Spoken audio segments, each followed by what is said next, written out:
So last question हमारे पास जो corporation tax वाला आ रहा है 15 मार्क्स का, उसकी रिक्वायरमेंट ए मुझे 11 मार्क्स की नज़र आ रही है।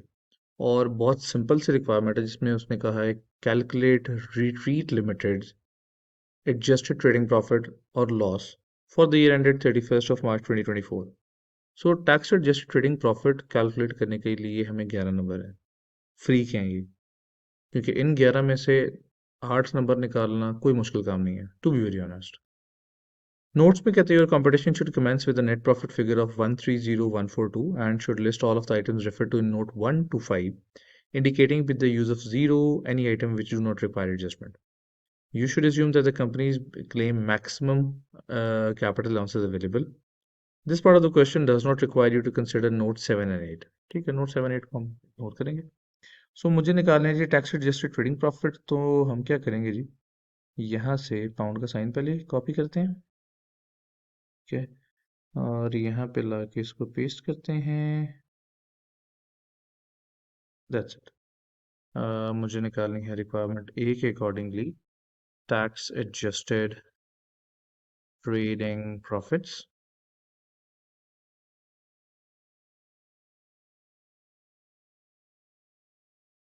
और उसने कहा है कि आपने शुरू करना है नेट प्रॉफिट से। सो नेट प्रॉफिट की वैल्यू हम लिख देते हैं, दैट इज 130142। अब अगर आप यहाँ पे क्वेश्चन को देखो तो कहते हैं Retreat Limited statement of profit और loss for the year ended 31 March 2024 is as follows. क्या क्या बताया है? सबसे पहले उसने देखो एक्सपेंसिव में डिप्रिसिएशन बताई हुई है, उसने लेस की हुई है, हम ऐड बैक कर देंगे क्योंकि हम तो प्रॉफिट को एडजस्ट करें। सो डिप्रिसिएशन थी जी 3558 की, ऐड बैक हो गई। डिप्रिसिएशन के बाद we have leasing cost. Leasing cost का इसने दिया नोट नंबर 1, जिसमें कहता है there's a leasing cost in respect of a car with a CO2 emission of 78 grams per kilometer। अगर 50 ग्राम से ज़्यादा आपकी एमिशन है तो 85% तक लीज रेंटल अलाउड था, उससे अब आप डिसअलाउड था। इसका मतलब है इज इक्वल टू 6300 इंटू 0.15, यानी कि 15% आप वापस ऐड बैक कर दोगे क्योंकि उसने पूरा माइनस किया हुआ है। उसके बाद है जी एंटरटेनमेंट एक्सपेंसेस। एंटरटेनमेंट एक्सपेंसेस आप यहाँ पे इसको एज अ हेडिंग बना लो, ठीक है, और जो इन्फॉर्मेशन दी हुई है उसको पढ़ते हैं और साथ साथ एडजस्ट करते हैं। पहले सबसे पहले कह रही है एंटरटेनमेंट ऑफ कस्टमर्स, मैं इधर से क्वेश्चन से अंग्रेजी कॉपी करता हूँ, ठीक है, और यहाँ पे मैं पेस्ट कर देता हूँ। Entertainment of customers is disallowed, तो 6400 को आप ऐड बैक कर दोगे। उसके बाद कह रहे हैं स्टाफ क्रिसमस पार्टी, अगेन यार कॉपी करो यहाँ से, ठीक है, पेस्ट करो, टाइम बचाओ। स्टाफ क्रिसमस पार्टी अलाउड होती है 0। उसके बाद है गिफ्ट टू कस्टमर, ओके, यहाँ से मैंने वर्ड कॉपी कर लिया और यहाँ पे लाके मैंने इसको पेस्ट करके कस्टमर्स के आगे एस पी डाला, ओके। तो गिफ्ट टू कस्टमर्स क्या है जी, books and pens with Retreat Limited logo given to 125 customers. तो कस्टमर को गिफ्ट देने के हमने कहा था 3 कंडीशंस हैं, खाने पीने वाली चीज़ ना हो, एडवर्टीजमेंट कैरी करे और 50 पाउंड से कम हो। कॉस्ट बताई नहीं इसने, तो लेट्स अज्यूम बुक्स और पेन्स की कॉस्ट 50 पाउंड से कम ही होती है, ठीक है, और बुक आप खा नहीं सकते हो और एडवर्टीजमेंट हो रही है, सो दैट्स अलाउड, सो ये भी आप 0 लिख दोगे। एंटरटेनमेंट एक्सपेंसेस के बाद है जो डोनेशन, ओके, सो डोनेशन लिख के इसकी भी हमने एक हेडिंग बना ली। डोनेशन में क्या है जी, सबसे पहले जी political donation, okay, so again वही हम काम करेंगे, अंग्रेजी कॉपी की और यहाँ पे पेस्ट की, political donation is disallowed, add back कर दो 9250। पॉलिटिकल डोनेशन के बाद हमारे पास इसने दिया है जी क्वालिफाइंग चैरिटेबल डोनेशन। सो ये वर्ड यहाँ पे लिखा हुआ है ना, ठीक है, तो let's use some brain and let's save some time. So copy, paste, नहीं हुआ। सो ये जी हमने कॉपी किया इसको, यहाँ पे लाके हम इसको करेंगे पेस्ट और आ गया। तो क्यूसीडी क्वालिफाइंग चैरिटेबल डोनेशन जो है ये भी ट्रेडिंग प्रॉफिट से तो माइनस नहीं होना बल्कि मेन फॉर्मेट से माइनस होना है, तो इसने यहाँ पे माइनस किया, वापस ऐड बैक कर देंगे 3750। That's it. अच्छा, उसके बाद है अदर एक्सपेंसेस, ठीक है, एक और हेडिंग आ गई। सो अदर एक्सपेंसेस, अब जो हेडिंग बनाते हो आप उसको कंट्रोल बी करके बोल्ड कर दिया करो ताकि पता चल जाए एक हेडिंग है।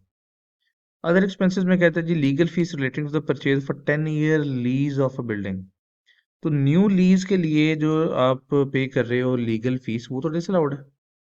ठीक है, कॉपी किया, पेस्ट किया, यहाँ पे हमने इसको ऐड बैक कर दिया 3000। उसके बाद कहता है legal fees relating to the renewal of a 20 year lease of land. हाँ, पुरानी लीज है अगर शॉर्ट लीज यानी 50 साल से कम वाली, उसको रिन्यू कराने के लिए कोई लीगल फीस दे रहे हो, वो अलाउड है। सो उसको जीरो कर देंगे हम। That's it. उसके बाद कहते हैं premium paid. Retreat Limited acquired leasehold office on 1st of April 2023 and paid a premium of £30,000। सो इस साल के स्टार्ट पे इसने एक ऑफिस लिया है, 30,000 का प्रीमियम पे किया है इसने 10 years लीज के लिए। The premium has not yet been accounted for. Okay, so यहाँ पे हम एनुअल लीज रिडक्शन माइनस करेंगे। और एनुअल लीज रिडक्शन के लिए हमें क्या करना है? एनुअल लीज रिडक्शन के लिए पहले तो मुझे लीज प्रीमियम निकालना है। लीज प्रीमियम निकालने के लिए हमने शॉर्टकट फॉर्मूला पढ़ा था, वो क्या था जी? Premium into n-1, sorry, premium multiply by 51 minus n divided by 50।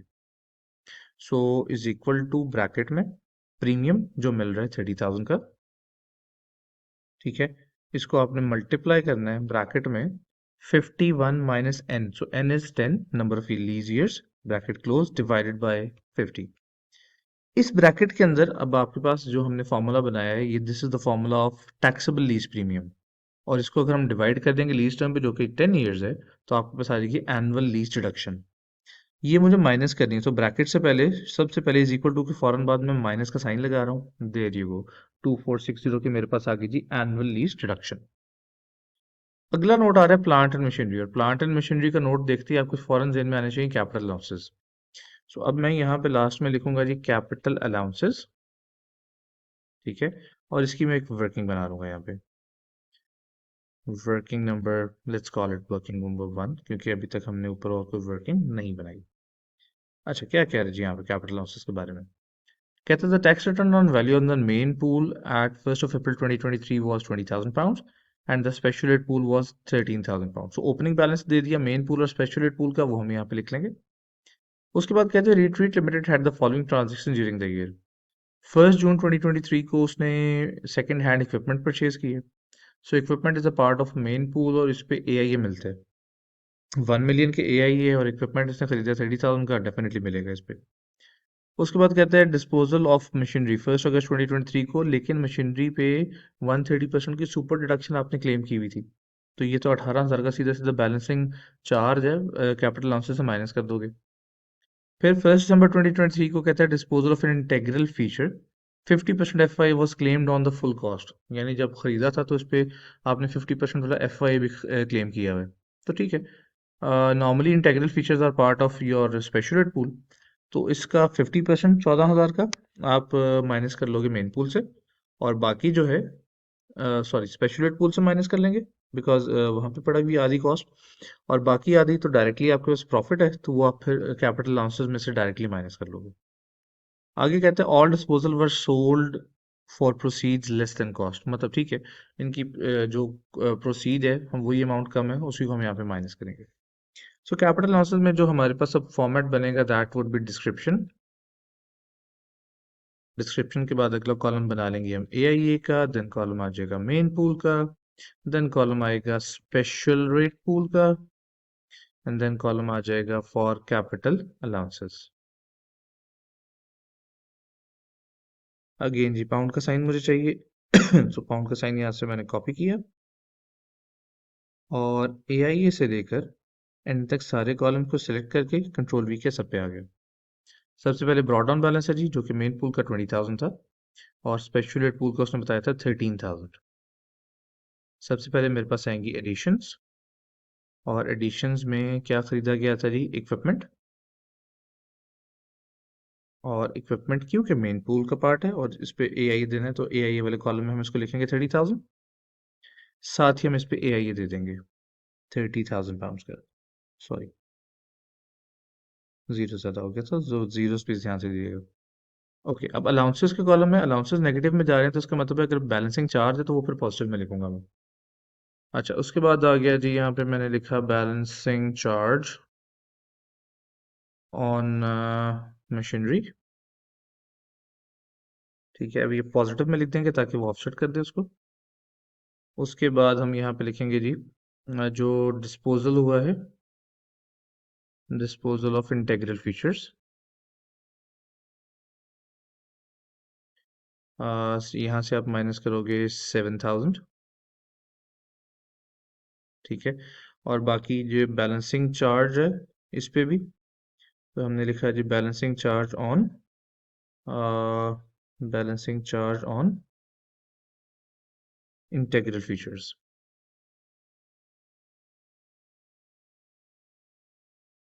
वो आप main pool sorry capital allowances में डायरेक्टली ऐड कर दोगे क्योंकि बाकी माइनस में अलाउंसेस। और दैट्स इट। अब इसके बाद मैं टोटल कर लूंगा इनका, मेन पूल का। यहाँ पे हम लोग इसका सम लगा देते हैं। मेन पूल का सम किया और कॉपी करके हमने स्पेशल पूल वाले का भी सम कर लिया। Now this was called WDV, return down value. ठीक है, अब रिटर्न डाउन वैल्यू के ऊपर हमने क्या करना होता है, अलाउंस लगाना होता है। बेसिकली डब्ल्यूडीए दो थे, एक था जी 18% पे और एक था WDA at the rate of 6%। 6% लग रहे हैं आपका स्पेशल पूल पे। So is equal to minus this into 0.18, ये 3600 आ गया, और माइनस में इसको मैं कॉलम में लेके जा रहा हूँ अलाउंसेस के। और इस वाले पे क्या होना है, is equal to this into 0.06, यानी कि 6% का कैपिटल अलाउंस, वो आ गया 360, एंड ये भी यहाँ पे आ गया। उसके बाद यहाँ पे मैं इनका दोबारा से सम कर दूंगा और कॉपी करके पेस्ट किया। This is your T W D V carried forward, यानी कि इसका क्लोजिंग बैलेंस आ गया। एंड उसके बाद अलाउंसेस का कॉलम का सम करेंगे and you will get the total allowances. जिस तरह हम पहले कैलकुलेशन करते हैं सेम वैसे ही हमने इसकी कैलकुलेशन भी कर ली। सो ये अलाउंसेस आ गए मेरे पास 8960 के, नेगेटिव में है तो इसका मतलब है प्रॉफिट से माइनस ही होने हैं, तो इसका लिंक दे देंगे आप। That's it. और यहाँ पे आप इसका सम का फॉर्मूला लगा के टोटल कर लोगे प्रॉफिट तक, ये आपके पास आ गया टैक्स एडजस्टेड ट्रेडिंग प्रॉफिट, क्योंकि पॉजिटिव में, so that's your profit.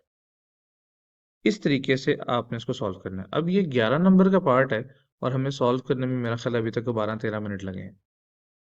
Let's now move to the second part जो कि 4 नंबर का है इसी का। उसमें क्या कहता है, कहते हैं calculate Retreat Limited taxable total profit. Okay, so requirement number B में मुझे निकालना है taxable total profit for the year ended 31st of March 2024। ठीक है, दोबारा से जी पाउंड का साइन चाहिए, तो यहाँ से क्वेश्चन से हम कॉपी करते हैं और यहाँ पे दोबारा पेस्ट करने की कोशिश करते हैं और हम कामयाब हो गए। अच्छा, सबसे पहले तो मुझे यहाँ पे लेके आना है जी ट्रेडिंग प्रॉफिट, क्योंकि टीडीपी निकालना है। तो ट्रेडिंग प्रॉफिट हमने पिछले क्वेश्चन में मतलब पिछले पार्ट में लिखा है, निकाला है, तो वही यहाँ पे आएगा। वो है जी 145625। अच्छा, ये अब याद करके अगले पेज पे आपको लिखना पड़ेगा क्योंकि ये यहाँ पे आप लिंक नहीं कर सकते। सो 145625, if I am not wrong, यहाँ पे हम लिखेंगे 145625, लेकिन उसके बाद रीचेक भी कर लो यार बैक करके। 145625 एंड 145625 डन। अच्छा, ये तो हो गया जी। अब इस ट्रेडिंग प्रॉफिट के बाद और क्या है, एक तो ये क्वालिफाइंग चैरिटेबल डोनेशन मुझे माइनस करनी है। ये इसके वर्ड को कॉपी करते हैं, अंग्रेजी जो लिखी हुई है। सो यहाँ पे 2-3 लाइनें छोड़ने के बाद पेस्ट करके यहाँ पे माइनस कर देंगे कि कितनी अमाउंट है इसकी, 3750। ओके, छोटी लाइन इसलिए ताकि और कोई चीज़ अगर बीच में आनी तो आ सके, क्योंकि उसने कहा था नोट नंबर 7 और 8 को आपने पहले वाले पार्ट के अंदर इंक्लूड नहीं करना, तो इस पार्ट बी में तो यूज होंगे ना। नोट 7 में उसने कहा जी Retreat Limited receive the following dividends. Okay, so dividend मिले, डिविडेंड का टीटीपी के साथ कोई ताल्लुक नहीं है, वो ऑगमेंटेड प्रॉफिट कैलकुलेट करने का काम आता है, तो इसको नोट को छोड़ ही दो। देख लो वैसे, अनकनेक्टेड कंपनी से डिविडेंड मिला है 30,000 का और सब्सिडरी से मिला है 45,000 का। अगर यहाँ पे अगर आपको ऑगमेंटेड प्रॉफिट निकालने होता तो डिविडेंड आपने सिर्फ 30,000 का फिर ऐड करना था। अच्छा, उसके बाद नोट 8 में कहता है chargeable gain. On 23rd of December 2023, Retreat Limited disposed its 3% shareholding in an unconnected company for 110680. अच्छा, ये चार्जेबल गेन आ रहा है।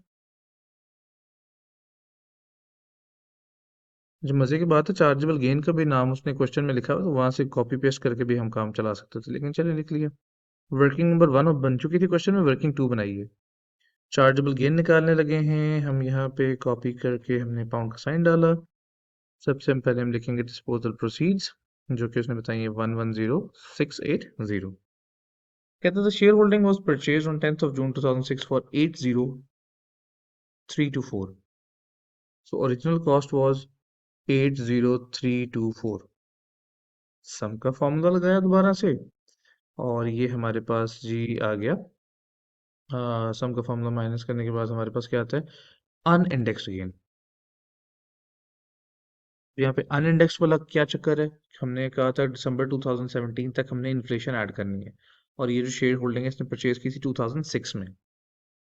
आगे कहते हैं assume an indexation factor from June 2006 to December 2017 of 0.401। Okay, so indexation allowance हम यहाँ पे माइनस कर लेंगे इसमें से। इंडेक्सेशन अलाउंस कैसे होता था जी, अनइंडेक्स्ड कॉस्ट को, यानी कि जो ओरिजिनल कॉस्ट है, मल्टीप्लाई करते थे फैक्टर के साथ, जो कि उसने बताया 0.401। अब यहाँ पे अनइंडेक्स्ड गेन जो आपके पास आ रहा है वो 30,000 का, और इंडेक्सेशन अलाउंस आ गया 32,000 का। Indexation allowance works just like your annual exemption और पर्सनल अलाउंस, कि ये आपकी इनकम को लॉस में कन्वर्ट नहीं कर सकते। तो इसका मतलब है यहाँ पे जो मेरे पास चार्जेबल गेन होगा वो जीरो होगा। ठीक है, चार्जेबल गेन इज जीरो, और इस जीरो का हम यहाँ पे लिंक दे देंगे मेन फॉर्मेट में, और जैसे ही हम इसका टोटल कर देंगे सम का फॉर्मूला लगा के, ये मेरे पास आ गया जी टैक्सेबल टोटल प्रॉफिट। एंड यहाँ पे मेरा सवाल हो गया कंप्लीट। अब अगेन ये क्वेश्चन सॉल्व करने में भी मुझे 15-16 मिनट लगे हैं। तो एग्ज़ाम में आप ये बड़े आराम से क्वेश्चन आसानी से सॉल्व कर सकते हैं।